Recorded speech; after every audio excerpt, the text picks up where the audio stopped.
12. El trabajo dividido y el autómata complejo, Charles Babbage y Andrew Ure. Adam Smith comenzaba su investigación sobre la riqueza de las naciones afirmando que existe una relación directa entre el desarrollo del capitalismo y la progresiva intensificación del proceso de división del trabajo. Esto hace del capitalismo una forma económica caracterizada por el dinamismo y la innovación, siendo la división sistemática del trabajo el principal factor del aumento de la productividad. Smith analizaba, con algún detalle, aquellos mecanismos que explican cómo se relacionan entre sí ambas variables y elabora la que será, durante décadas, la teoría de referencia en esta materia. Los economistas posteriores siguieron insistiendo y profundizando en este mismo esquema de crecimiento, hasta convertirlo en el modelo clásico de crecimiento económico. Las características del mismo pueden resumirse en la tendencia hacia las producciones de escala y un sistema industrial cada vez más especializado. Lo primero es un requisito del aprovechamiento sistemático, cada vez más minucioso y perfecto, de la división del trabajo. Esto, se pensaba, solo podría conseguirse en la medida en que las unidades productivas tendiesen a la concentración y a adoptar dimensiones tales que permitiesen rentabilizar el propio proceso de parcelación de las tareas y el esfuerzo de organización y de inversión que necesariamente implicaba. Lo segundo venía a establecer un lazo indefectible entre productividad y una acusada especialización que afectaba tanto al factor trabajo, eliminación de la compleción productiva del trabajador de oficio, promoción del obrero del trabajo parcelado con requisitos de cualificación bajos, fáciles y rápidos de conseguir, como a la utilización de una tecnología perfectamente adaptada a las específicas necesidades productivas de la fábrica, maquinaria y fuentes de energía. La lógica del modelo exaltaba la importancia que en el mismo adquiere lo que en la época se denominaba factory system. Fábricas de dimensiones medias y grandes, trabajo con bajos requisitos de cualificación y retribución salarial, incorporación de máquinas y energía de nueva generación, disciplina laboral determinada por la concentración de trabajadores y su adscripción a las tareas divididas, y un nuevo espíritu de racionalización productiva y eficiencia industrial. Este es el desideratum de la revolución industrial según el modelo de los clásicos y este es el camino que, más bien antes que después, seguirá, a su juicio, el conjunto del sector de las fabricaciones. Todo lo demás son pervivencias condenadas, bien a una vida económica vegetativa, bien a su desaparición. 1. En la década de 1830 nace un nuevo género de literatura industrial que viene a profundizar en los requisitos productivos y organizativos del factory system. De una manera totalmente novedosa. Se trata de llevar a un nivel superior las posibilidades de racionalización productiva de la fábrica y proclamarlo como el inmediato futuro de toda la industria. Estamos frente a estudiosos y proyectistas que profundizan, desde una peculiar consideración industrialista de la realidad que puede atisbarse en la fábrica, en los requisitos de organización del trabajo y de mecanización que eran propios del modelo clásico de crecimiento económico. Un modelo que comparten plenamente y al que aportan razones suplementarias, explícitas e impactantes, para reforzar lo que ya tenía de economía de escala. No es una característica irrelevante que este tipo de escritos sean producidos por autores que mantienen una estrecha relación con la ingeniería, el diseño y fabricación de máquinas y lo que hoy llamamos consultoría industrial. Las dos obras más destacadas de este tipo de literatura son sin duda alguna las que escribieron Charles Babbage y Andrew Ure II.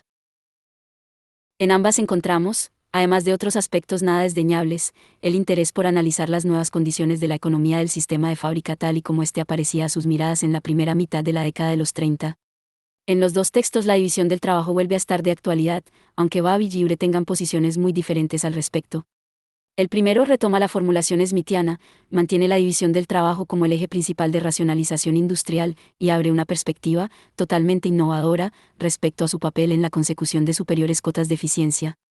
El segundo se manifiesta como el apologista de la nueva fábrica completamente mecanizada, caracterizada por el aprovechamiento intensivo de las posibilidades que ofrece para automatizar el proceso de producción.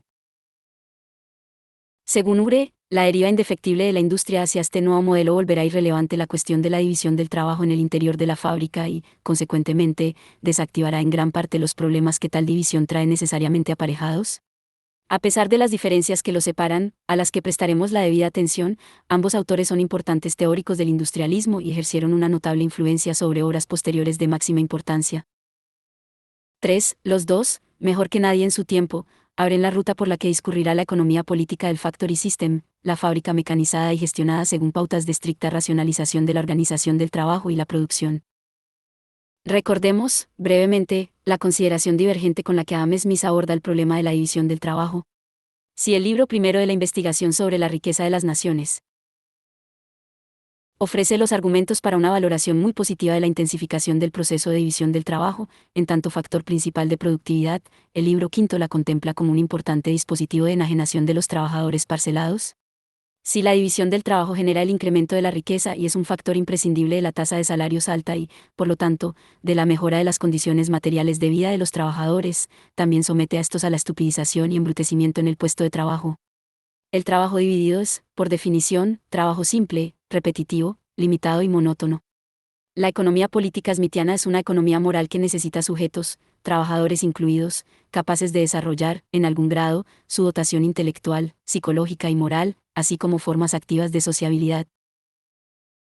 El factor crítico de la productividad se convierte, de hecho, en un poderoso agente de destitución de aquellas cualidades que exige el orden liberal querido por nuestro autor. Smith tuvo que encontrar un paliativo que laminase esta situación paradójica y creyó que podría restaurarse, fuera del trabajo, lo que el trabajo arrasaba. La cuestión de la división del trabajo pervive bien activa en los economistas clásicos posmithianos, aunque como un asunto cada vez más ligado a su inexorabilidad en materia de productividad y más ajeno a sus efectos humanos negativos. En la medida en que la economía clásica se aleja de la preocupación por establecer la entidad moral de sus sujetos y, en general, por asumir la relevancia de las condiciones psíquicas y éticas del capitalismo liberal, el problema de los efectos negativos del trabajo dividido se esfuma. Un vacío que, como vimos en el primer capítulo, tiene que ver con la voluntad de consolidar la economía política como ciencia natural. Será en otro contexto muy diferente, totalmente ajeno a los presupuestos del capitalismo como economía moral, en el que cobre relevancia, en la primera mitad del siglo XIX. El problema de la enajenación del trabajo. Ya hemos tenido ocasión de ocuparnos de ello. Y, sin embargo, encontramos un tardío reflejo de este problema en los escritos del industrialismo de la década de los 30.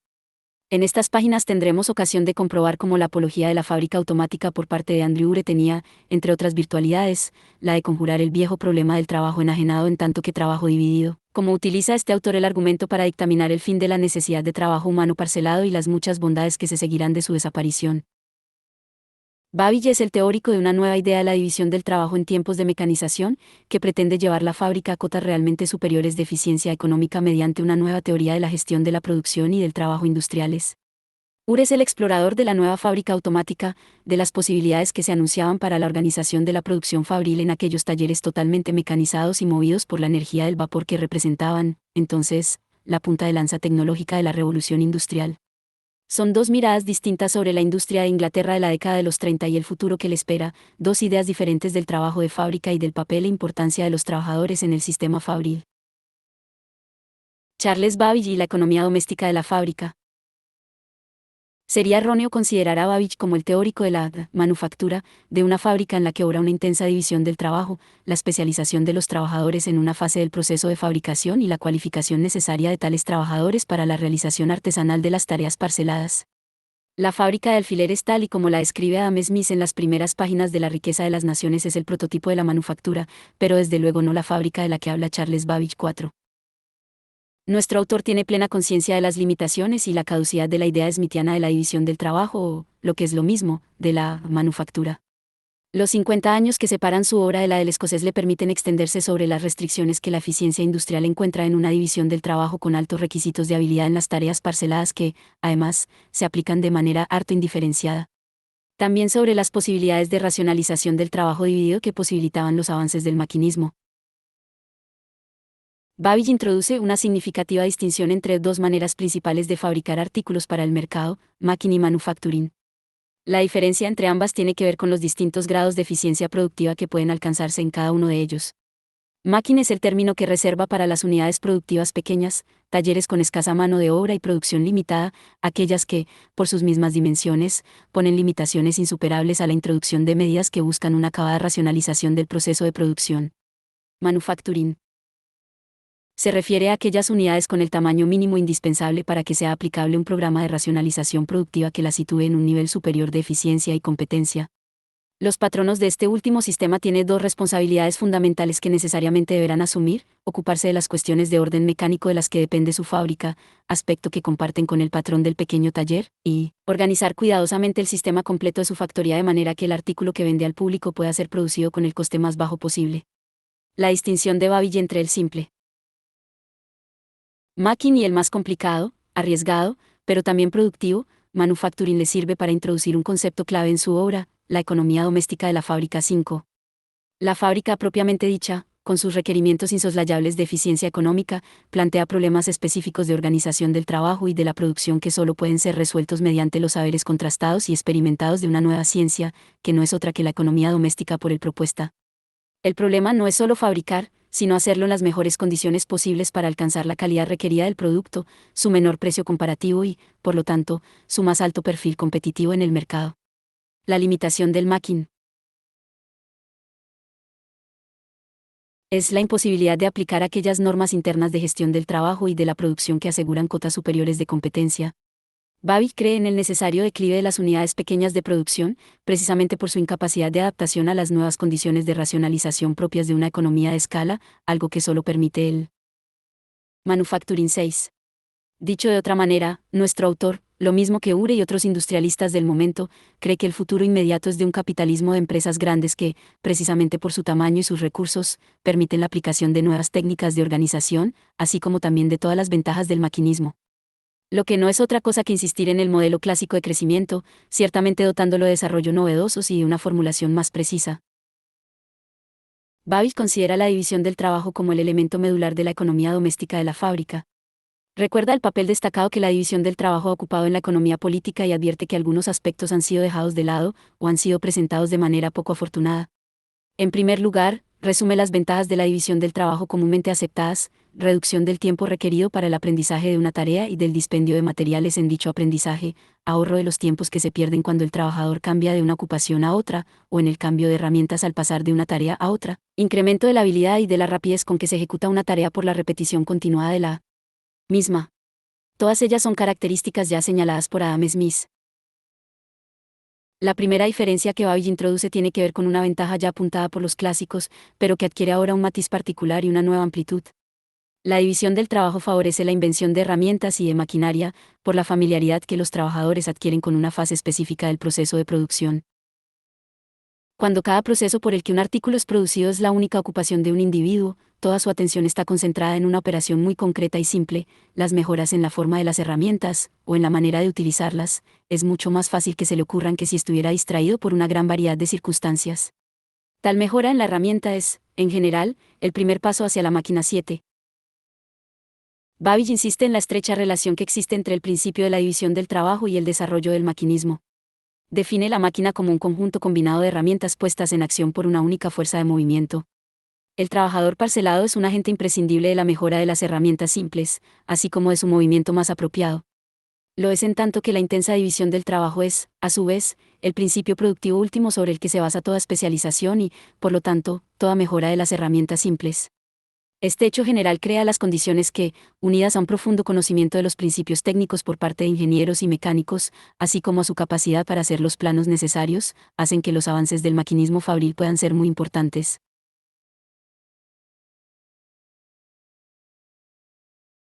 Mediante este tipo de observaciones y puntualizaciones, Babbage establece, de manera innovadora, una estrecha relación entre la división del trabajo y el maquinismo, integrando en su discurso, con toda normalidad, estos dos procedimientos, aunque sin establecer determinismos rígidos a la hora de su efectiva plasmación.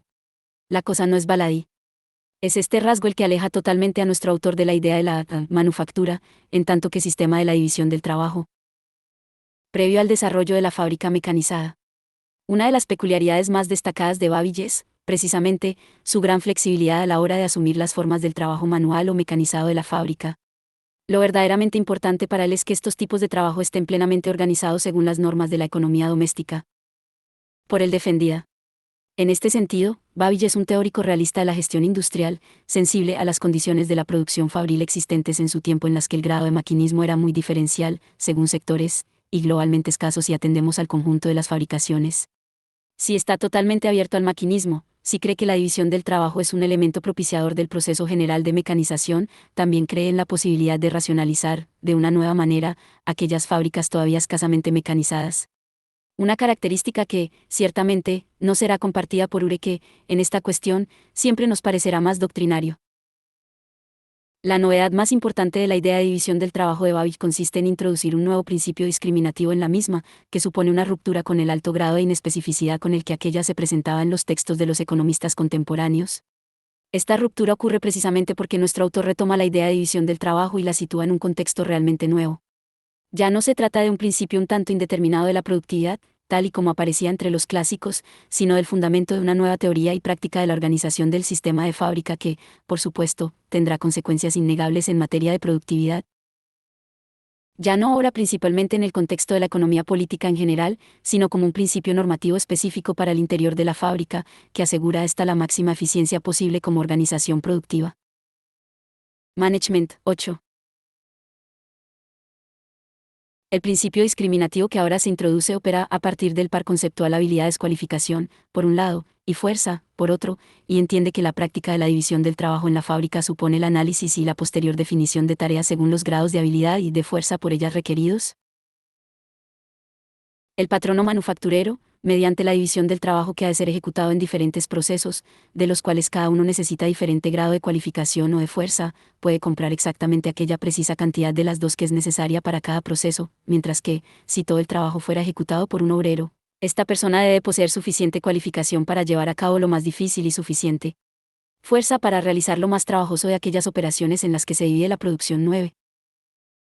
Determinación de las tareas según cualificación y fuerza, asignación de las mismas a trabajadores bien diferenciados, retribución de estos de manera específica según el tipo de tarea que desempeñan y sus requisitos. Ruptura, pues, con la inespecificidad de la división del trabajo smithiana, y en general del modelo de manufactura, introduciendo el principio rector del análisis de tareas según tipos de trabajo cualificado o descualificado requeridos por cada una de ellas.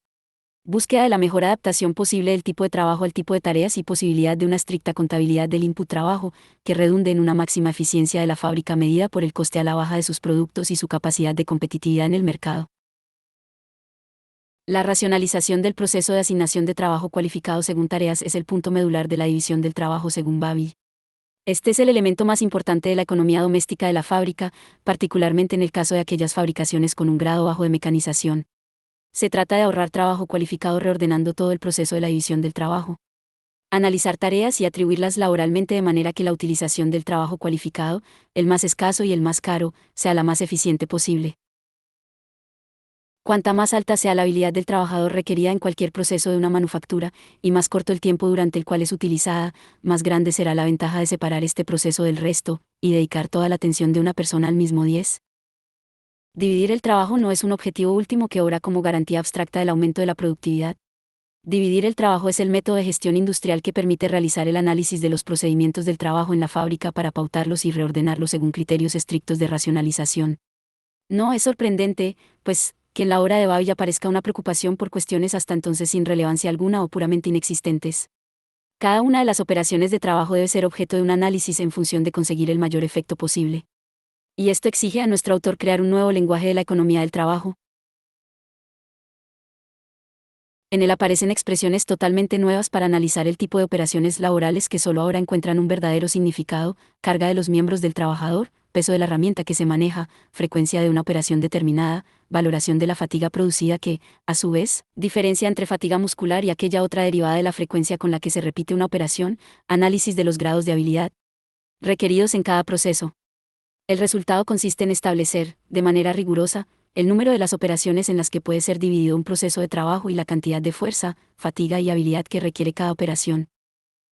11. Una vez descompuesto el proceso, podrá ser recompuesto de la manera más eficiente. Diferentes trabajadores, con diferentes salarios, para diferentes tareas, economía del tiempo, abaratamiento del producto, incremento del potencial de competitividad de la fábrica racionalizada. La economía doméstica de la fábrica establece un último requisito.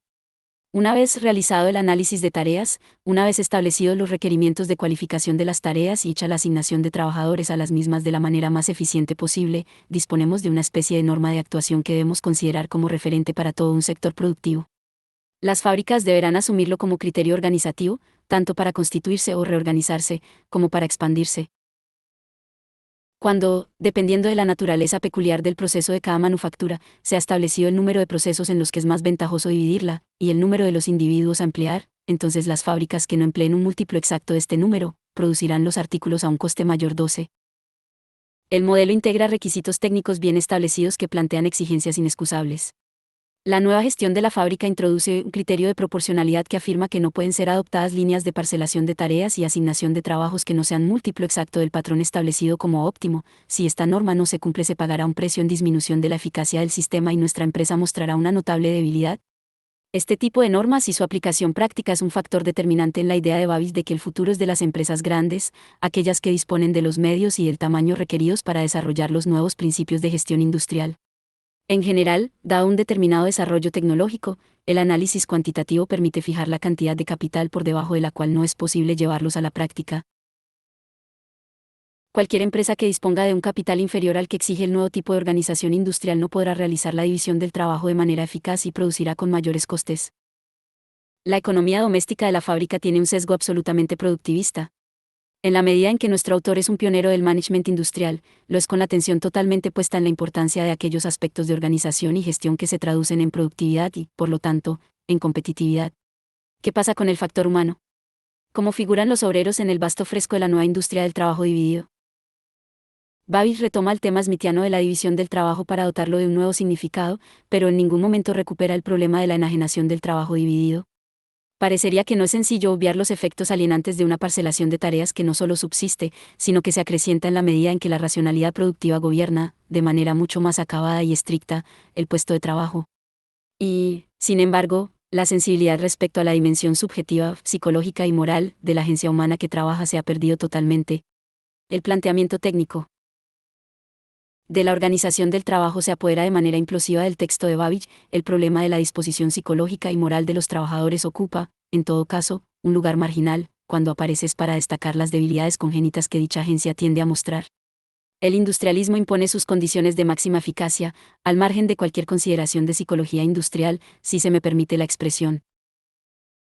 La fábrica de Babish quiere revolucionar las formas más extendidas del trabajo en los talleres e industrias de la Inglaterra de la década de los 30. Hay dos problemas que obstaculizan de manera importante esta empresa. El primero es la fuerte vinculación existente en la tradición obrera entre el trabajador y su cualificación laboral, de manera que la segunda se entiende como una verdadera propiedad del primero 13.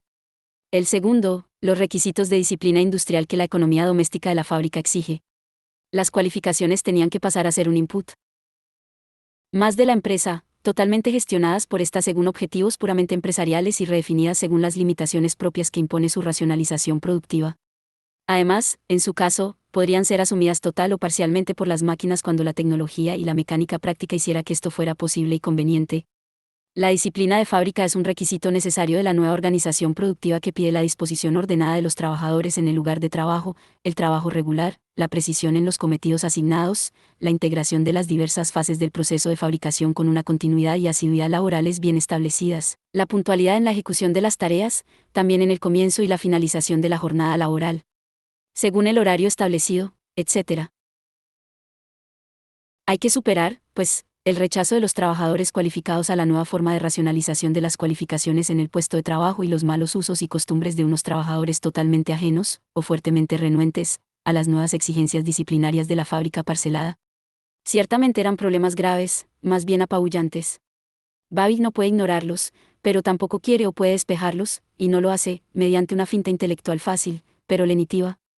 Su actitud contrasta con la de otros teóricos del industrialismo del momento, caso de Andrew Ure o Cook Taylor, que buscaron resolver este abrumador problema de manera simple, aunque ciertamente alejada de la realidad industrial de su tiempo. Más adelante volveremos sobre esta cuestión.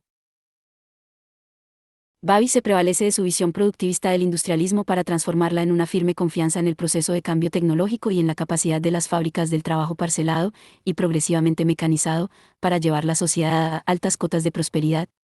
En este aspecto, nuestro autor mantiene una estrecha relación entre los economistas clásicos, con M. Kuyok, mientras que se distancia de la perspectiva siempre más comedida y aún lúgubre de la tradición ricardiana. Esto significa que el industrialismo de Babish recupera la retribución relativamente alta del trabajo, el moderado consumismo obrero, rechazo de la tesis subconsumista, y la posibilidad de un trabajo motivado por su capacidad para ser fuente de satisfacción de necesidades y deseos. 14. Para que esto sea así, Babish necesita vincular de manera más estrecha al obrero a la fábrica, de forma que si sufre por sus crisis, también disfrute con sus éxitos. La retribución salarial debe ser complementada con una participación obrera en los beneficios de la empresa. No se trata de un asunto de justicia social, sino de una fórmula para reducir el conflicto entre empleadores y empleados, conflicto del que, obviamente, nuestro autor es muy consciente por necesidades del guión. 15. Mediante este tipo de solución quiere reconvertir el enfrentamiento y el resentimiento de los obreros respecto a los patronos en relaciones de colaboración, haciendo visible y tangible, a nivel de empresa, la coincidencia de intereses. Cuanto más eficiente es una fábrica, más competitiva es y mejor será la suerte de sus trabajadores, pero dicha eficiencia solo puede ser llevada a buen puerto mediante la colaboración o, al menos, la anuencia de los trabajadores. En esta misma línea de argumentación, Babbage toma posición en un tema muy de época. La economía doméstica de la fábrica no es compatible con el asociacionismo sindical obrero, Combinations, existente, los sindicatos de oficio, que, entre otras cosas, eran harto celosos de preservar la propiedad de los obreros sobre sus cualificaciones, el control de la reproducción de las mismas mediante el sistema de aprendizaje, la supervisión del mercado de trabajo de su oficio particular, y aun de ciertos aspectos, nada irrelevantes, del control del trabajo y la producción en el taller o la fábrica. Es precisamente su visión unívoca del curso de la revolución industrial, producción de escala intensamente racionalizada frente a las formas, tan abundantes y dinámicas, de lo que conocemos como producción flexible, la que se convierte en un importante argumento de descalificación del sindicalismo, de oficio, al que tiende a ver como un obstáculo que retarda el avance de la flecha del progreso 16. Reinsertar a los trabajadores en la institución fabril mediante la vinculación de sus intereses económicos a los del empresario, de manera que se modifique la conciencia obrera de la imposible coincidencia de los mismos, es su limitado intento para reducir y aún despejar el conflicto entre estos dos agentes del factory system. Un conflicto que Babbage considera incompatible con la nueva idea de organización de la producción y del trabajo que él inaugura, lo que hay que anotar como un rasgo más de perspicacia del autor al enunciar una cuestión con mucho futuro.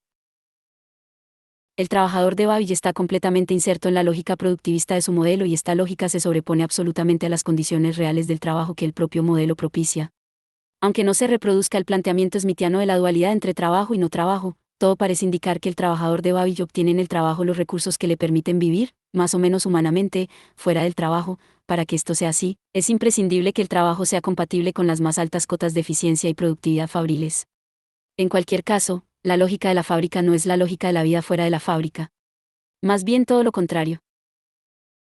Nuestro autor es el primero en bosquejar el espacio de la producción como un territorio absolutamente regido por una absoluta racionalización, y esto es así, no porque no hubiera habido antes intentos de proponer algo parecido, sino porque Babbage ha enunciado los principios de la economía doméstica de la fábrica y ha inventado un nuevo lenguaje para poder desarrollarlos y hacerlos efectivos.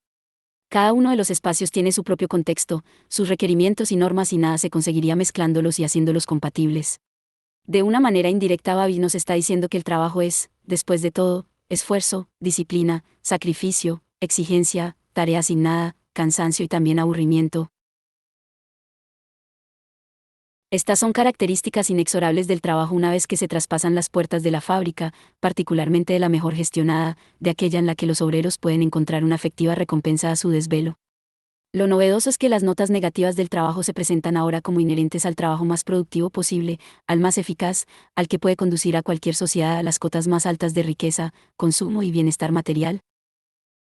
Teniendo en cuenta todas estas cosas, subsiste el problema de las deficiencias del trabajador en tanto que agencia humana, sus deficiencias en el puesto de trabajo tal y como lo define la economía doméstica de la fábrica. Lo cierto es que esta nueva organización de la producción y del trabajo, precisamente por sus requisitos y exigencias, pone de manifiesto, como nunca antes había ocurrido, esta cuestión. Estamos hablando de la disciplina laboral, de las consecuencias no deseadas de la fatiga, de la inatención, del trabajo discontinuo, de la comisión de todo tipo de fraudes, etc.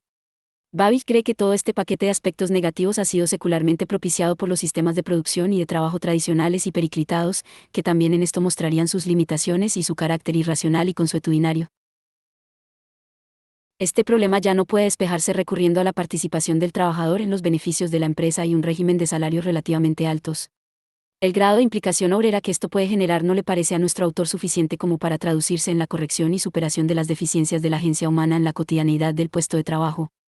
Babbage necesita algún otro recurso para encontrar una vía de salida a este problema y lo encuentra en el maquinismo. Recordemos que toda su concepción de la economía doméstica de la fábrica está sustentada en la división del trabajo que, a su vez, mantiene una estrechísima relación con el proceso de mecanización de la producción. La fábrica de Babbage está plenamente abierta a la introducción de máquinas, aunque es un rasgo importante de su pensamiento que, en la medida en que esto no sea así, los principios de la economía doméstica también tienen su campo de aplicación, seguramente en condiciones imperfectas. El maquinismo añade algo interesante. La introducción sistemática de las máquinas le parece la mejor respuesta posible a las disfunciones del obrero en el puesto de trabajo, pues en buena parte las elimina. Una de las grandes ventajas que podemos esperar del maquinismo es la del control que permite de la falta de atención, de la pereza y el fraude de los agentes humanos. 17. Lo que está queriendo decir es que la progresiva mecanización del proceso de producción introduce en la fábrica un factor objetivo de regulación de las actitudes laborales de los obreros que trabajan con máquinas. En los medios productivos de la primera revolución industrial, en los que tan relevante eran las formas artesanales y el trabajo de oficio, el maquinismo aparece a los ojos de los autores industrialistas como un poderoso aliado contra las formas indeseadas de un trabajo que ven transidas de cultura laboral caduca y plagadas de graves deficiencias. La máquina exige y contribuye a imponer una nueva disciplina del trabajo. A su vez, la división del trabajo y la máquina erosionan, en la medida en que se imponen, los fundamentos de una cultura del trabajo basada en la tradición del oficio y sus hábitos laborales que ahora se tienen por irracionales y disfuncionales. Babbage solo enuncia esta importante cuestión y no nos ofrece un desarrollo más pormenorizado de la misma. De todas formas, no deberíamos olvidar que la formulación de este tipo de problemas es consustancial con una manera específica de interpretar las transformaciones que efectivamente estaban ocurriendo en el sistema productivo inglés en torno a 1830. Una interpretación que veía en el Factory System el presente imperfecto en el que se esboza el destino definitivo, inexorable e inminente, de toda la industria. Un verdadero mito clásico que se ajustaba solo muy parcialmente a la compleja realidad industrial de su tiempo y de un futuro mucho más dilatado de lo que podían imaginar. Andrew Ure y la fascinación del maquinismo. En un espacio muy breve de tiempo se publican en Gran Bretaña dos obras, la de Charles Babbage y la de Andrew Ure, enteramente dedicadas al Factory System, aunque desde perspectivas diferentes. Esta divergencia de las miradas nos resultará útil para sondear la idea del trabajo de la primera literatura industrialista de la historia, la que presta particular atención a la relación entre tecnología industrial y organización de la producción y del trabajo, y a los problemas específicos de la gestión del trabajo de fábrica. Si Babbage es el concienzudo teórico de la división del trabajo y la economía doméstica de la fábrica, Ure es la mirada fascinada por el maquinismo en su manifestación más acabada. Si el primero resulta un autor realista, analítico y complejo cuando trata los problemas y las posibilidades de la fábrica moderna, el segundo siempre nos parecerá, en comparación, más alucinado y visionario. Esto no fue obstáculo para que su obra alcanzase una gran repercusión en su tiempo, precisamente por la reflexión impactante que ofrecía sobre aquellas fábricas que representaban la punta de lanza de la innovación tecnológica. La filosofía de las manufacturas, publicada en 1835, sitúa al lector, desde la primera página, sin titubeos ni prolegómenos, en la peculiar perspectiva con que su autor aborda el mundo de la industria. Lo primero que el lector encuentra es un ejercicio de definición de dos términos básicos del léxico industrial: sistema de fábrica, factory system, y manufactura, manufacture. Las definiciones anuncian ya la ambición de la propuesta: establecer una nueva teoría de la industria y del trabajo industrial a partir de las rotundas señales que, en el sistema productivo del presente, dibujan un destino inexorable. Tenemos ante los ojos, en la Inglaterra de la década de los 30, un sólido sector industrial de vanguardia que resume, de manera completa y acabada, la senda por la que transitará toda industria en un futuro inmediato. El término Factory System, dice Ure, designa, desde el punto de vista tecnológico, la operación combinada de muchos órdenes de trabajadores, adultos y jóvenes, que se ocupan con asidua destreza en una serie de máquinas productivas impelidas continuamente por una fuerza central. 18. A renglón seguido matiza que esta definición cuadra perfectamente con las fábricas de algodón, seda, lino y lana, así como las dedicadas a ciertos trabajos de ingeniería, pero excluye aquellas en las que los mecanismos no constituyen unas series conectadas y no dependen de un primer motor. El sistema de fábrica es, pues, una realidad limitada casi exclusivamente al sector del textil, siendo un error designar con el término factory a aquellos establecimientos extensos en los que una cantidad de gente coopera en un propósito productivo común. Ure termina su esfuerzo definitorio expresando, con toda rotundidad, lo que quiere decir: pienso que este término factory, en su sentido estricto, implica la idea de un vasto autómata, automaton, compuesto de varios órganos mecánicos e intelectuales, que actúan en un concierto ininterrumpido para la producción de un objeto común, todos ellos estando subordinados a una fuerza de movimiento autorregulada. El término manufactura, manufacture, matiza el autor, es un vocablo realmente curioso, pues, por las vicisitudes del lenguaje, ha llegado a significar justamente lo contrario a lo que sugiere su etimología, un bien que implican un alto grado de habilidades manuales para su producción. Hecha esta salvedad, Ure prosigue: en estos momentos, manufactura, designa cada uno de los productos del arte que está hecho con maquinaria, con poca o ninguna ayuda de la mano del hombre. Así, la más perfecta manufactura es aquella que prescinde enteramente del trabajo manual. En consecuencia, La filosofía de las manufacturas es una exposición de los principios generales de la industria productiva que opera mediante máquinas automáticas, self-acting machines, 19. Una manufactura es aquel tipo de producto industrial fabricado según los requisitos del sistema de fábrica, resaltando, precisamente, lo que en el hay de bien fruto de un proceso de fabricación más o menos automático. Fábrica y manufactura son términos que hablan de una misma realidad productiva que nuestro autor se encarga de caracterizar por sus rasgos más singulares. La oportunidad de introducir ambos conceptos parece justificarse por la necesidad que tiene el autor de insistir en dos miradas complementarias, la que se centra en el organismo productivo que se comporta realmente como un autómata, y la que resalta la existencia de un tipo de producciones en las que el trabajo manual se convierte en accidental y prescindible. En cualquier caso, el organismo productivo relativiza, por primera vez en la historia, el trabajo humano y lo reconvierte completamente hasta hacerlo irreconocible según los parámetros tradicionales. La fábrica de Ur está caracterizada, de manera exclusiva, por la relevancia del maquinismo. Y no de cualquier forma de maquinismo, sino de aquel que adopta la forma compleja de un autómata movido por la fuerza central de la máquina de vapor. Nuestro autor tenía una larga trayectoria como profesor de ciencias, muy interesado por la física y las matemáticas. Fue miembro de las sociedades científicas de su tiempo y trabajó, de manera independiente, como consultor técnico para asuntos industriales. En 1834, viajó por los distritos manufactureros de Lancashire, Cheshire y Derbyshire, visitando numerosas fábricas y observando directamente los nuevos avances mecánicos de la industria textil inglesa. En estas observaciones, y en su interés de largo recorrido por los problemas técnicos y organizativos de las fábricas, tiene su origen la obra de la que nos ocupamos. En ella Ure hace oficio de apologista y de futurólogo. Reconduce todo el sistema industrial a la modalidad revolucionaria representada por los establecimientos de hilado y tejido punteros y escribe un alegato contra las formas productivas caracterizadas por la división del trabajo y la mecanización deficiente y limitada. Formas, en cualquier caso, obsoletas para los tiempos que ya apuntan y condenadas irremisiblemente al fracaso económico. No hace falta añadir nada más para que reconozcamos en Ure al autor que da una nueva vuelta de tuerca al modelo clásico de crecimiento económico. Si en Babbage la producción de escala es, ante todo, un requisito de la economía doméstica de la fábrica, en Ure lo será de las formas más evolucionadas del maquinismo.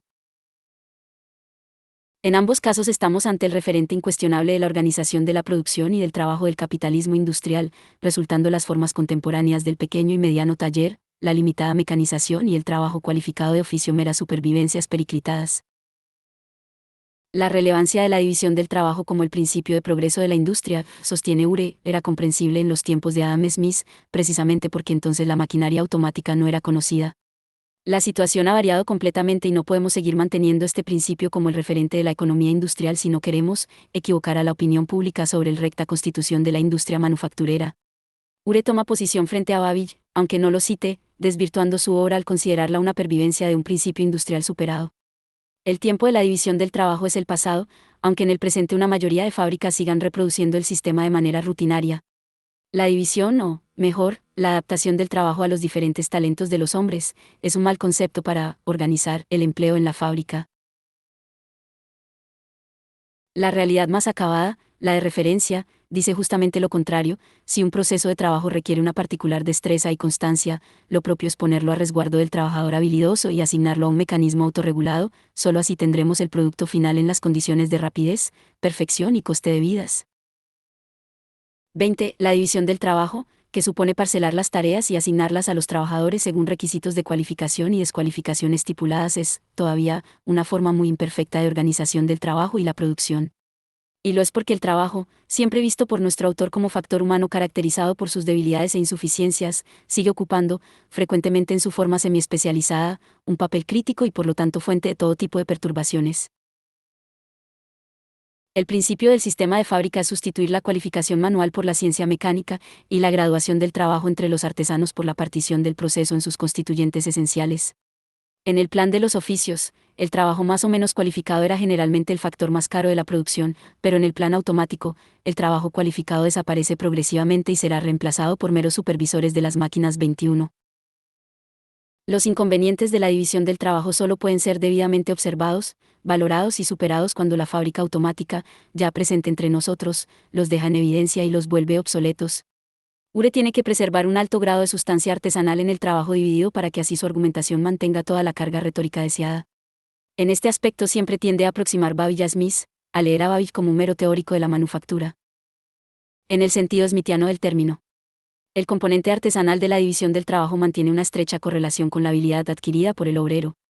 Fortalece su figura, lo hace pagado de sí mismo, fomenta la discontinuidad en el ritmo de trabajo y, en general, la conflictividad, por conflictos surgidos de la apropiación de las cualificaciones, tanto en el interior de la fábrica como fuera de ella. La razón última no es otra que los requisitos de cualificación propios de este sistema de industria que obran en manos del trabajador y le conceden un lugar imprescindible y muy relevante en la fábrica.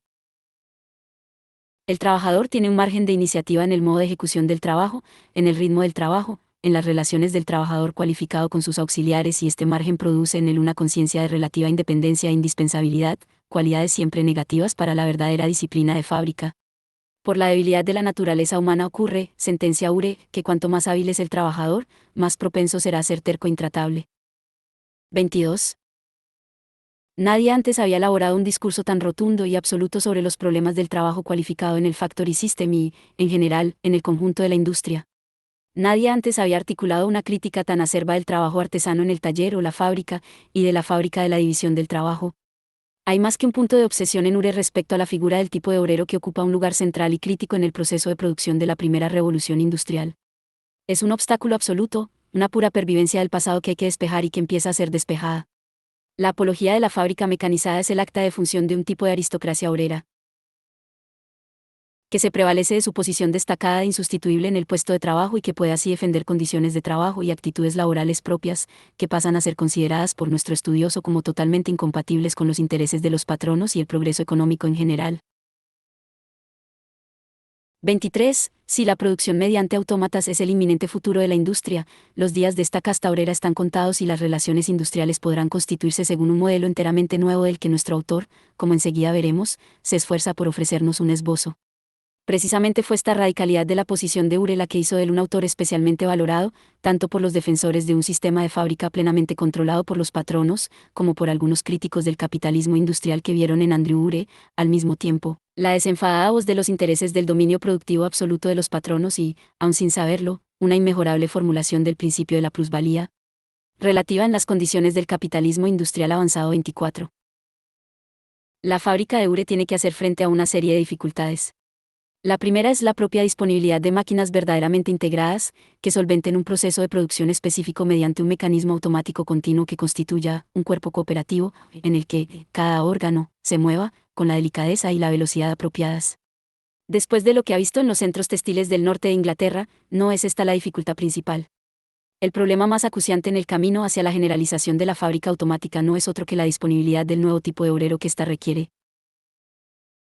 Adiestrar, training, a los seres humanos para que renuncien a sus hábitos irregulares de trabajo y se identifiquen con la regularidad invariable del autómata complejo, complexo automaton, 25. Ure no es muy optimista respecto a la posibilidad de transformar a los trabajadores adultos, habituados al trabajo rural o de oficio, en obreros adaptados a las nuevas exigencias de la industria 26. Los nuevos requisitos laborales de esta son presentados mediante un ejercicio de exacerbación de aquellos rasgos que son totalmente contrarios a los del trabajo artesanal, atención continua, acoplamiento al servicio de un mecanismo automático que impone un ritmo propio y autónomo, destreza y rapidez para realizar las tareas auxiliares que corrigen errores fortuitos o implementan ocasionalmente el trabajo de las máquinas, cumplimientos horarios laborales estrictos, determinados por la propia ininterrupción del autómata al que sirve el obrero. Entrar en la fábrica de Ure es hacerlo en un territorio productivo totalmente alterado. Cambia el espacio, la disposición de los trabajadores y de los instrumentos de producción, cambian las cualidades laborales de los nuevos obreros, su condición moral y aún social. Nuestro autor se esfuerza por hacérnoslo notar. La filosofía de las manufacturas va acompañada por algunos grabados, dos de ellos son toda una declaración ilustrada de intenciones. El lector se topa con el primero nada más abrir el libro. Una vista panorámica de la fábrica de algodón de Oural, en Stockport. Un impresionante edificio de 3 cuerpos y 7 pisos, con una puerta monumental y numerosísimas ventanas. En el exterior se afanan las carretas cargadas de fardos, posiblemente telas confeccionadas. A la derecha, suficientemente alejada del edificio, se yergue altísima y esbelta una chimenea por la que escapan los humos residuales del primer motor. Un verdadero palacio de la industria que se levanta aislado y orgulloso en la campiña. El segundo grabado es todavía más representativo pues ofrece una panorámica del interior de la fábrica automática de Ure. Una vasta sala de hilado mecánico de algodón. Un espacio amplismo, pulcro y diáfano, con enormes hiladoras automáticas situadas a ambos lados y un amplio pasillo central. En la parte superior las ruedas y las cintas de tracción que transmiten toda la energía necesaria al autómata complejo desde el primer motor invisible. En los laterales de la estancia las luces de gas que iluminan profusamente una tarea que no cesa ni de día ni de noche. Frente a tal despliegue de sofisticada y gigantesca maquinaria, perfectamente ordenada y alineada, 4 personas solamente. En primer plano un niño recoge con un cepillo algunos restos de fibras del suelo impoluto. Más lejos una mujer y un hombre atienden la hiladora en una tarea a todas luces sencilla y auxiliar. En el centro, también en segundo plano, un curioso personaje con traje negro, sombrero de copa y bastón, observa atentamente la tarea del obrero en actitud de fácil y relajada inspección. El autómata complejo se impondrá, vencerá la resistencia y los obstáculos de las formas de trabajo tradicionales por las muchas ventajas que ofrece a los mismos trabajadores. En mi reciente viaje por los distritos manufactureros he visto decenas de miles de gente de edad, jóvenes y personas de edad media de ambos sexos, muchos de ellos demasiado débiles para ganar su pan diario en cualquiera de los tipos de la industria anterior, ganar abundante comida, ropa y acomodo doméstico, sin transpirar por un solo poro, protegidos del sol del verano y del frío del invierno en establecimientos más aireados y saludables que aquellos en los que se reúne, en la ciudad, nuestra elegante y legislativa aristocracia. En estas estancias espaciosas, el poder benigno del vapor convoca a su alrededor miríadas de voluntarios servidores, y asigna a cada uno la tarea regulada, sustituyendo el penoso esfuerzo muscular por la energía de su brazo gigantesco, y reclamando a cambio tan solo atención y destreza para corregir algunas pequeñas incorrecciones que ocasionalmente se producen. Tal es el sistema de fábrica repleto de prodigios, tanto en mecánica como en economía política. Promete en el futuro crecer hasta llegar a ser el gran ministro de la civilización del globo terráqueo, permitiendo a este país, como si fuera su corazón, el difundir, junto con su comercio, la sangre de la vida, de la ciencia y de la religión a miríadas de gentes que todavía yacen en la región sombría de la muerte. 27. Las condiciones generales del trabajo son excelentes si las comparamos con el taller o la fábrica anteriores, que contrastan negativamente por el desorden, la suciedad, la falta de ventilación, lo inadecuado de los espacios, el tenebrismo, que fácilmente ampara el vicio de la convivencia desordenada de los sexos y la irresponsabilidad laboral. Por otro lado, la simplificación de las tareas, reducidas a vigilancia y resolución de problemas menores, descarga la mano de obra de las exigencias del esfuerzo y las habilidades. El trabajo se vuelve fácil y cómodo. Ya no veremos rostros y cuerpos sudorosos, músculos tensionados, expresiones agobiadas de fatiga, caras desencajadas y cuerpos enervados. La fuerza de la fábrica es mecánica y el mecanismo automático hace que la destreza manual y la inteligencia pasen a la máquina. El obrero es un cómodo acompañante. 28. Un efecto importante de esta transformación es la sustitución del trabajo caro y díscolo, característico según Ure de la fábrica del trabajo dividido, según Smith y Babbage, y del maquinismo imperfecto, por trabajo barato y dócil, el propio del autómata complejo. 29. Es esperable y coherente que tal teórico del industrialismo destaque este tipo de ventajas. Tampoco debería de extrañarnos si planteara que el salto en la productividad podría propiciar algún tipo de mejora material en el nivel de vida de la población obrera, bien por el alza de salarios, bien por el abaratamiento de los productos de consumo populares. Después de todo, es este un argumento que la literatura industrialista suele esgrimir a su favor. Lo que ya no es tan corriente es que Ure vuelva a retomar, ciertamente a su manera, el viejo problema de la enajenación del trabajo dividido, dejado de lado casi desde los tiempos de Smith por los economistas clásicos, para ofrecer una nueva vía de escape. La fábrica automática es, según la opinión de Ure, la solución definitiva al problema de la productividad, según el modelo clásico de crecimiento.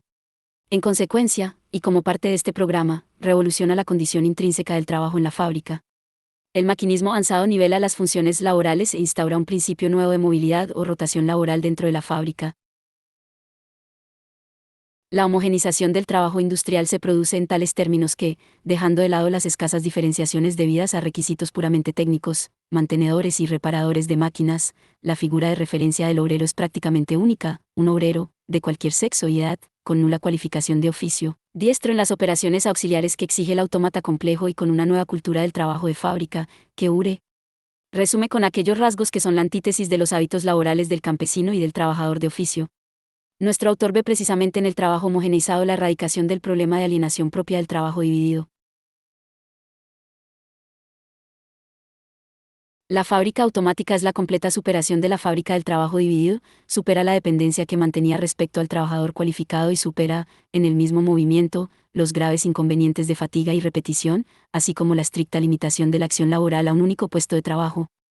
Una vez que el maquinismo ha reducido todos los trabajos a una única medida de destreza, de esfuerzo y fatiga, siempre de bajo perfil, la rotación en el puesto de trabajo, perfectamente factible, hará que el obrero desarrolle una conciencia amplia del proceso de producción en el que participa, se moverá por todas las secciones de la fábrica, conocerá todos los mecanismos en su condición de auxiliar de los mismos y variará, en beneficio de su espíritu, los lugares, las compañías y las faenas.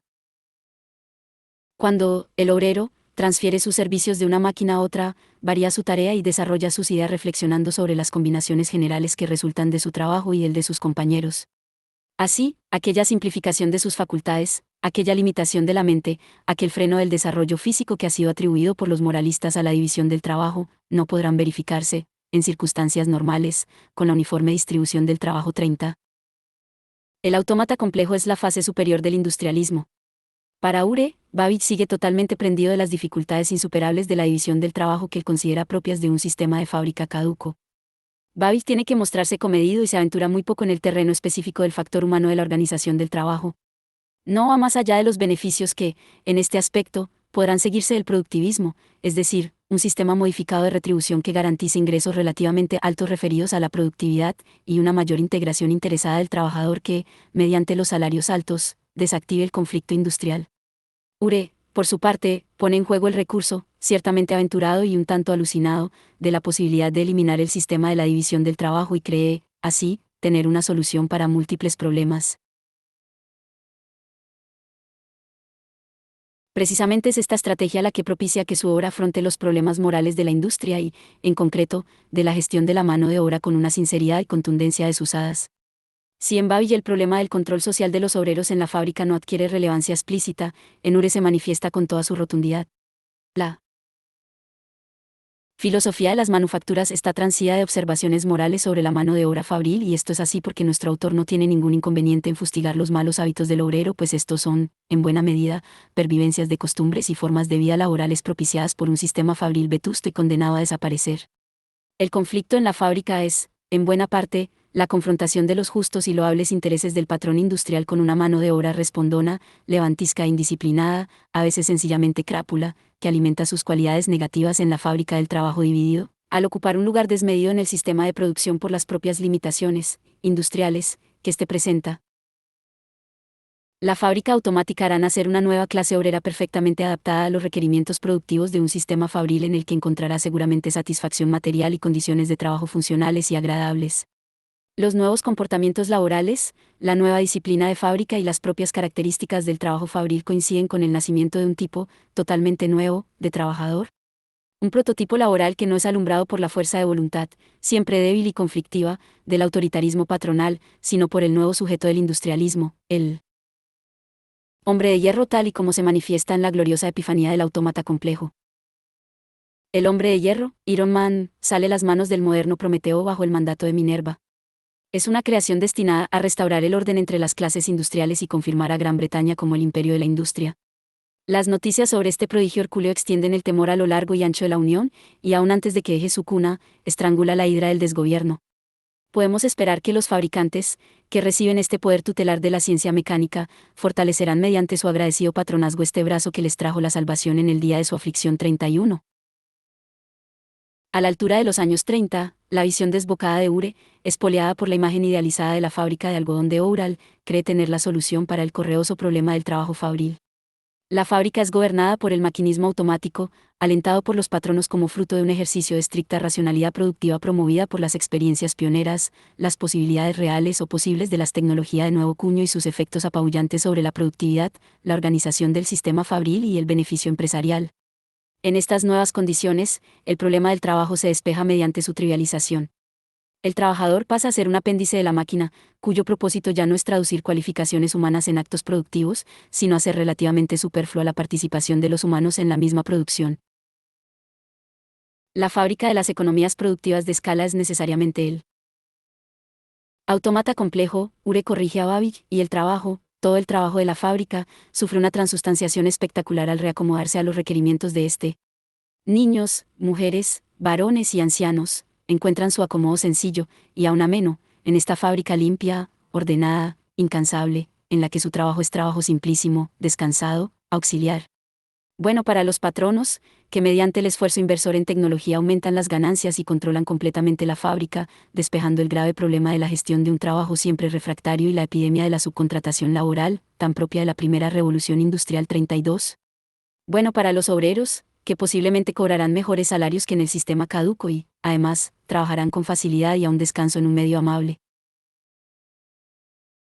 La constante e incontrovertible mejora de la eficiencia productiva impondrá mayores limitaciones a los trabajadores independientes, de acuerdo con la propia lógica del trabajo de la economía doméstica de la fábrica y del autómata complejo. El precio es la dependencia laboral y la enajenación del trabajo. Babbage las da por supuesto y no se ocupa de este asunto. Ure es un absoluto defensor de la primera y hace una pirueta con la segunda. Si nos trasladásemos a otros autores que se ocuparon, desde una perspectiva bien distinta, de este tipo de problemas, las alternativas para los mismos nunca alcanzan cotas de análisis dignas de tal nombre y, en general, están sobradas de las mejores intenciones y deseos. Posiblemente no podía ser de otro modo a la altura de las décadas centrales del siglo XIX. Aunque algo, y no irrelevante, se había dicho sobre la dimensión psicológica y moral de la agencia humana trabajadora. Marx, ya lo hemos visto en un capítulo previo, no puede ofrecer algo muy distinto a lo que ofrece Ure, salvando el medio productivo comunista de su propuesta. El trabajo necesario del comunismo es trabajo mecanizado y automatizado. Cuanto más mejor, por razones que ya conocemos. Seguramente se trata de un trabajo simple, auxiliar, más bien descansado, con buenas condiciones ambientales dentro de lo posible. Como el de Ure, la aportación suplementaria de Marx es la limitación del tiempo de trabajo como un efecto de la alta productividad en la organización industrial comunista, así como de su programa liberador. Jornadas más cortas de lo que seguramente consideraba necesario y deseable Andrew Ure. Esto es así porque el Marx economista no puede obviar, a la manera de un utopista a tiempo completo, la necesidad insoslayable de un trabajo no del todo conforme con la idea del hombre comunista, no del todo preservado de los efectos de la alienación en el puesto de trabajo. Por otra parte, nada se apunta sobre las condiciones jerárquicas en la fábrica del comunismo y, por lo tanto, en materia de subordinación del obrero en el proceso de producción. Aunque, también aquí, el Marx economista, el que asume el modelo clásico de crecimiento, difícilmente estaría dispuesto a despejar esta cuestión con una mera finta más o menos literaria o aún poética. Un aspecto relevante del relato industrialista de Andrew Ure es el combustible que proporcionará, pasados los años, a la tesis fuerte de aquellos que mantienen que la revolución tecnológica de la revolución industrial es, prioritariamente, el medio para el control social de la clase obrera en el sistema fabril. No hay apenas texto de esta especie de sociología crítica del Factory System que no recale en Andrew Ure 33. La universidad de una tesis tal encuentra en nuestro autor lo que difícilmente le puede proporcionar Babbage, una formulación exorbitada de la mecanización sistemática y de la conversión de la misma en el principal factor de la completa domesticación de los obreros fabriles. Una formulación que, contextualizada en su época, tiene una peculiar carga de utopía industrialista. Sería difícil comprender las propuestas de Babbage y de Ure sin dar por sentado que se sentían plenamente respaldados por el prestigio incontestado de la teoría clásica del crecimiento económico. Sabemos que el mundo de la revolución industrial que tenían ante los ojos, y todo el proceso de industrialización posterior, no se ajustaba precisamente a este modelo inmarcesible. Lo que ciertamente resulta llamativo es la persistencia del prestigio teórico de este modelo hasta fechas bien recientes, a pesar de todos los estudios microeconómicos y de historia económica que mantienen posiciones no solo mucho más matizadas, sino en gran parte contrarias. Este tipo de relato lineal de la mecanización y automatización industriales, el que se asienta en el modelo de crecimiento clásico, ha hecho mucho por la tesis que estamos mencionando. Lo cierto es que la gestión de la mano de obra en la industria ha seguido y sigue siendo, hasta nuestros días, un problema al que siempre es problemático encontrar soluciones parciales, nunca definitivas, en cualquiera de los sistemas económicos históricamente existentes, y que, por eso mismo, sigue generando una prolija literatura, continuamente reescrita. Uno debemos recordar al lector la difícil concordancia entre la interpretación de la revolución industrial según el modelo clásico de desarrollo y lo que nos dice la historiografía especializada al respecto.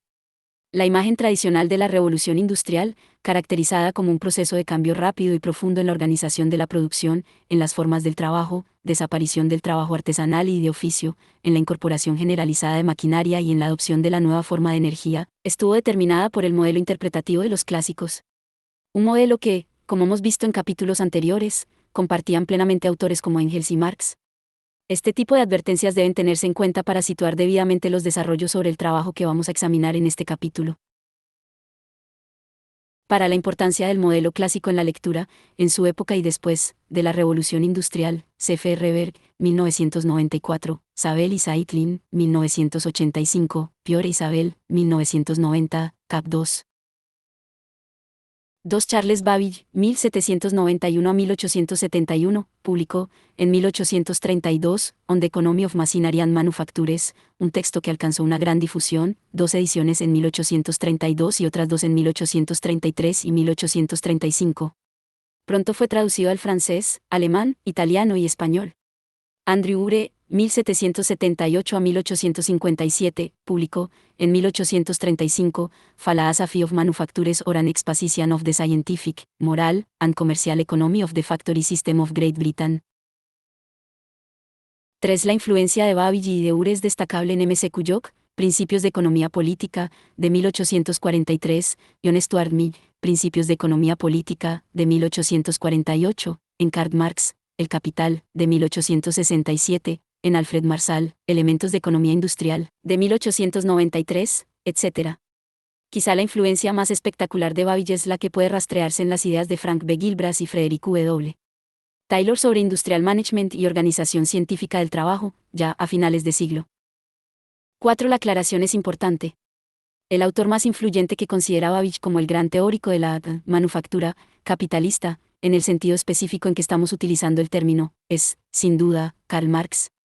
Babbage es una referencia importante del capítulo titulado División del Trabajo y Manufactura, El Capital, y pp. 272 ISS. FC, y T2, pp. 35 ISS. ACAL, y volumen 2, pp. 409 ISS. Siglo XXI. Por otra parte, Ure será un autor importante en el capítulo titulado Maquinaria y Gran Industria, El Capital, y pp. 302 ISS. FC, y T2, pp. 79 ISS. ACAL, y volumen 2, pp. 451 ISS. Siglo XXI. Esta interpretación de Babbage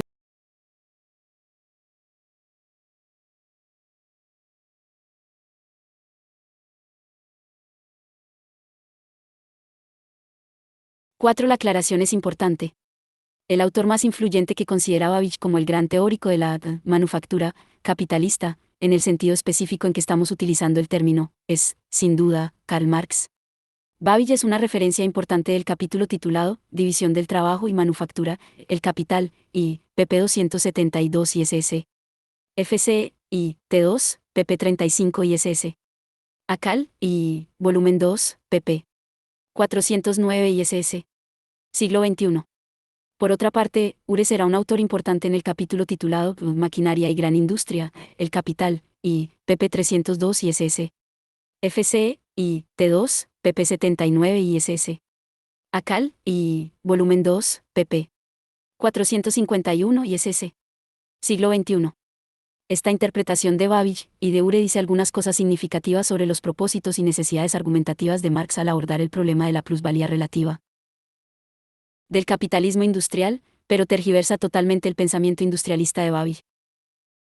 5. Economía doméstica de la fábrica es una denominación que hoy traduciríamos como el tipo de ciencia que establece los principios para la mejor ordenación posible de la vida interna de la fábrica. Sobre la economía doméstica de la fábrica, On Economy of Machinery, pp. 120 a 121.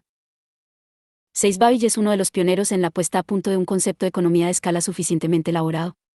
Nathan Rosenberg, 1994, p. 12, afirma, Babbage introduce en la literatura económica la primera discusión de un concepto de gran significación en el futuro, las economías asociadas con la producción en gran escala.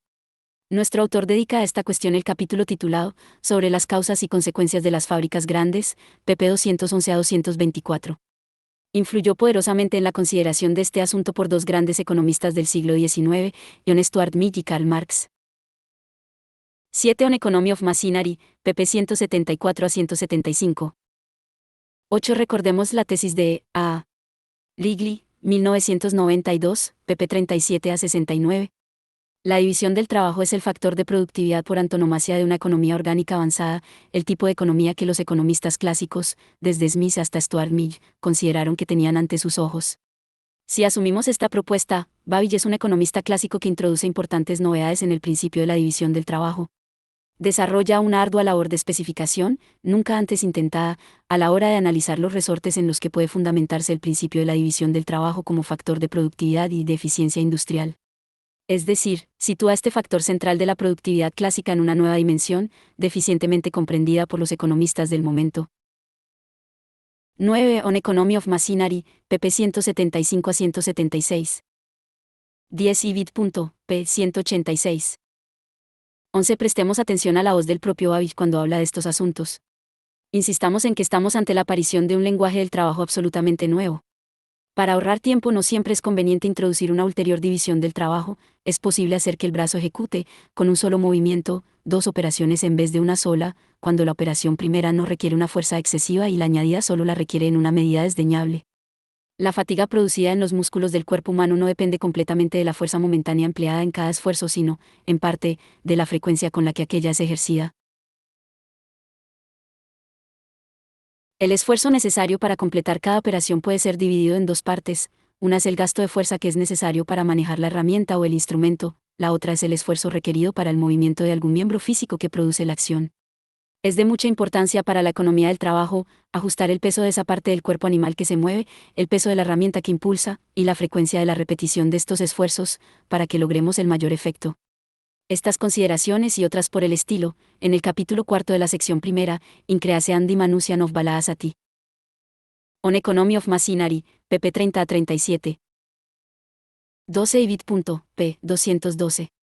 Y añade, este principio debería ser tenido en cuenta siempre en los establecimientos grandes, aunque sea casi imposible, aun con la mejor división del trabajo, llevarlo a la práctica de manera rígida.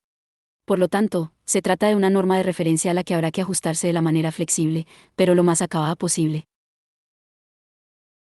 13. Sobre esta importante cuestión, Ion Roulé, 1989, pp 104 a 105, afirma, de los valores y presupuestos que formaban el sustrato de la conciencia de los trabajadores cualificados, el más significativo por ser el principal es su sentido de disponer de la propiedad de la cualificación. El sentido de la propiedad de la cualificación estaba profundamente arraigado en la cultura y conciencia del artesano, como el principio del respeto de otros hacia ella.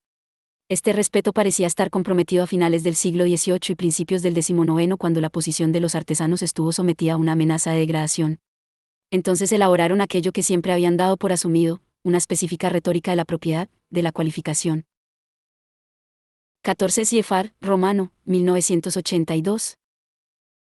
15. Una opinión errónea y desafortunada prevalece entre los obreros de muchas regiones manufactureras, que su propio interés y el de sus empleadores son discrepantes.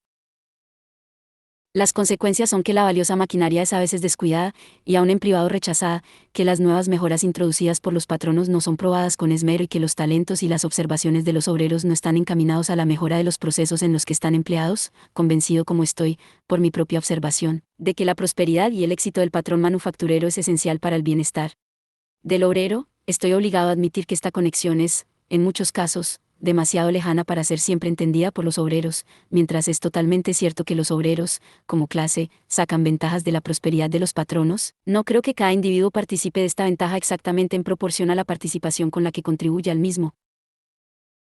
On Economy of Machinery, p. 251. Esta reflexión lleva al argumento de la participación obrera en el beneficio empresarial. 16. Al lector no se le deben escapar las profusas resonancias tayloristas que suscita la obra de Babbage. Dedicaremos al trabajo taylorista el capítulo 16 de la tercera parte. 17. On Economy of Machinery, p. 54. 18. Philosophy of Manufactures, p. 13. 19. Ibid.p. 1. 20. Cuando un proceso requiere una particular destreza y constancia manual, es retirado lo antes posible del astuto trabajador, inclinado a irregularidades de todo género, y es asignado a un peculiar mecanismo, autorregulado por lo tanto, que un niño puede vigilar. Ibidem, p. 19. 21. Ibid.p. 20. 22. Para estas cuestiones, se consultan con provecho las páginas que Armando de Palma dedica a Andrew Ure, 1971, cap 2. La cita de Ure, en Philosophy of Manufactures, p. 20. Refiriéndose a su estudio del sistema de fábrica, dice Ure, me alegro de descubrir aquella ciencia que promete ahora rescatar esta rama, tejido del algodón, de la industria del capricho de los artesanos y colocarla, como el resto de ramas, del algodón, bajo la protección del mecanismo automático, Ibidem, p. 9. 23. Sobre el término Aristocracia obrera, CFR. El artículo de referencia de Eric J. Hobsbawm, 1979, pp. 269 a 316, titulado La aristocracia obrera en la Gran Bretaña del siglo XIX. 24. Ure ocupa un lugar mucho más relevante que Babbage en el Capital de Marx. Sus formulaciones tan apodípticas sobre la fábrica mecanizada prestan un impagable servicio a la propia retórica de la mecanización industrial al servicio de las tesis críticas de Marx. Ure aparece en la sección cuarta del libro primero, La producción de la plusvalía relativa, capítulo 13, Maquinaria y gran industria. La maquinaria y, particularmente, la fábrica automática de Ure es un factor básico del incremento de la plusvalía relativa. Aquella que aumenta el beneficio del capital reduciendo el tiempo de trabajo necesario para la reproducción de la fuerza de trabajo. Es un factor de plusvalía relativa de manera mucho más intensa y revolucionaria, a los ojos de Marx, que la manufactura de Babbage. A la luz de un Ure denostado, pero impagable, Marx puede extenderse sobre las condiciones del sistema industrial plenamente mecanizado, que ha superado, por lo tanto, totalmente la etapa de la manufactura. La maquinaria se utiliza abusivamente para convertir al propio obrero, desde la infancia, en parte de una máquina parcial, alienación del trabajo. De este modo, no solo se disminuyen considerablemente los gastos necesarios para su propia reproducción, mecanismo de actuación de la plusvalía relativa, sino que, además, se consuma su supeditación impotente a la unidad que forma la fábrica. Y, por tanto, al capitalista, enunciado de la tesis de la mecanización como dispositivo fundamental de control social del obrero. Recordemos que Marx asume plenamente el modelo clásico de crecimiento económico. Por esto mismo relega a Babbage, del que hace una lectura harto eficiente, y encuentra mucho más pertinente a Ure, el píndaro de la fábrica automática, le llama, precisamente por su maquinismo un tanto alucinado, el capital, y, p. 349, fc, y, t2, p. 146, acal, y, volumen 2, p. 515, siglo XXI. 25. Philosophy of Manufactures, p. 15. 26. Resume así su valoración. Después de haber luchado, los patronos, para conquistar sus apáticos o inquietos hábitos, los trabajadores incapaces de adaptarse, renuncian al empleo espontáneamente o son despedidos por los inspectores por su falta de atención, Ibidem, p. 15. 27. Ibid. pp. 18 a 19.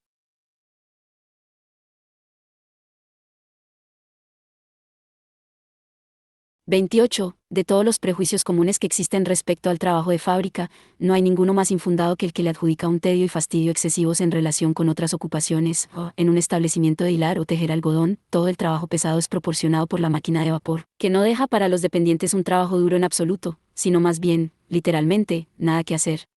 A intervalos ejecutar alguna operación delicada, como juntar las hebras que se rompen, está lejos de la verdad que el trabajo en la fábrica sea ininterrumpido, porque el movimiento de las máquinas de vapor lo sea, el hecho es que el trabajo no es incesante, etc. Ibidem, p. 309. 29. Ure es una de las voces más rotundas al proclamar las ventajas del maquinismo a la hora de contratar mano de obra femenina e infantil. Frente a los correosos obreros de oficio, con una idea de propiedad de sus cualificaciones, y una larga tradición asociativa para la defensa de lo que consideran sus derechos laborales, el autómata complejo traerá masivamente a las fábricas trabajo barato y, especialmente, dócil y maleable. 30. Philosophy of Manufactures, pp. 22 a 23. 31. Ibid. p. 367.